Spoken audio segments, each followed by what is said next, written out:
ito ng ilang kongresista. Trisha Zafra, nakatutok, 24 oras. Mula po sa loob ng Batasang Pambansa ay pumunta si Pangulong Duterte sa pwesto ng mga nagrarally sa Batasan Road. Pakinggan po natin ang sinasabi ng Pangulo. Ito patayan, hindi naman ito away. Usap ang kailangan natin.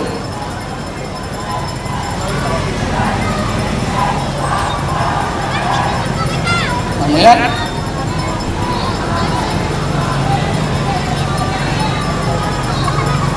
Ang bayaran na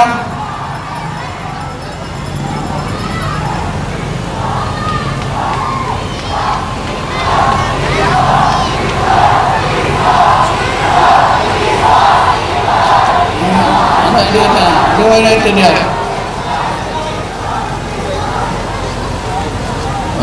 Maghanap ko yung mga na dyan, harap sa akin. Bakit ituloy ang peace talks yan ang gusto ninyo? Eh, siyempre, inambos ninyo ako, anong gusto mo? Oh, paano kayo mag-peace talks kung napatay ako? Sira ulo mo. Tuloy-tuloy tapos patayan ninyo ako. Sino kausap ninyo?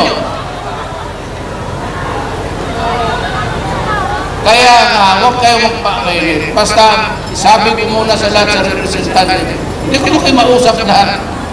Usap kami, makinig kayo sa kanilang sagot. Yun. Kausap. Bistog yan, tapos huwag na nasali yung sakyan ko. Sino ang kausap ng bistog? Kaluluwa ako. Ilan na palaya ko. When was the last time? Last week of po. Palayain ko lahat. Maghintay kayo. Hindi lang ano yan, automatic. Bakit? Papayag agad ang militar. Papayag agad ang mga korte. Sabi ko, pero ilan ang na-release ko sa inyo? Nandyan sa labas. Ano? Oh, hindi ako may-ari ng gobyerno. Kaya pati nga kayo dito, kayo sabi niyo, kayo may-ari ng gobyerno. Kita mo. Hindi ako may-ari ng gobyerno. Hindi ako basta-basta na pagka-presidente ako. Sunod lahat ang gusto ninyo. Huwag akong ganun, dumaan ako dyan. Kagaya rin sa inyo. Tatanungin mo si Sison. Isa rin akong sige. Alam ko yan galing ako dyan. Kailangan na ng tahimik, respetuhan tayo, huwag nila po i-ambos. Hindi naman kayo lahat pwedeng pagpapatay. Kung gusto talaga ninyo, punta kayo lahat sa bukid. Yan ang gusto ninyo. Kung gusto ninyo mapatayo ng Pilipinas, okay rin ako. Yan ang gusto ninyo. Sirain natin ng bayan. Hindi, sirain natin.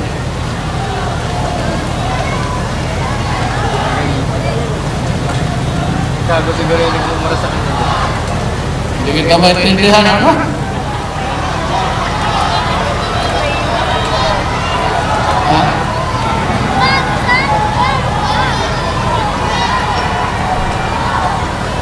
Hindi kayo nakikinig. Sabi ko, yung civilian ang garawang left yan. Yan ang gumagawa ng Indo.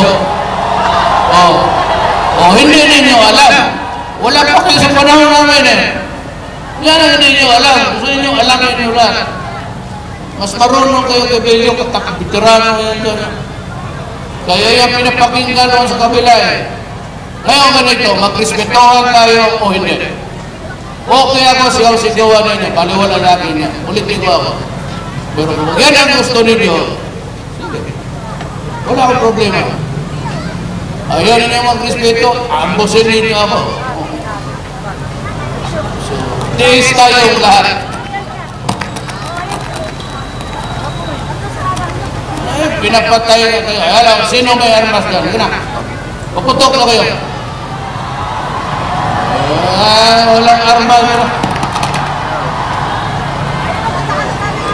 Sige na, salukin ko. Ibalik ko sa inyo mo. Alis na ako. Kasi ako ay kaya ako matakot ng gano'n. Tapos na ako. basta ganito, kung wala tayong respetuhan, pag yan ang gusto ninyo, ibigay ko sa inyo. Ganun ko ba rin? Ayaw ninyo yung respetuhan tayo. Ibibigay ko sa inyo. Oo, totoo. So, kalimutan ninyo ako. At huwag kayong demonstrate kung sino hininganan nyo ng alipin. Naman yung mga matakot sa ganyan-ganyan, kasi galing ako dyan.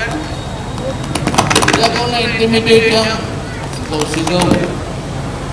Pag wala tayong respetuhan, pati sa akin, hindi bali yung iba, kalaban talaga ni Dio Juan.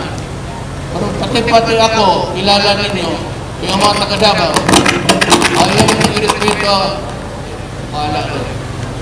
Sige, sigaw kayo, hanggang maubos yung boses ninyo. Pero huwag na huwag kayong arip.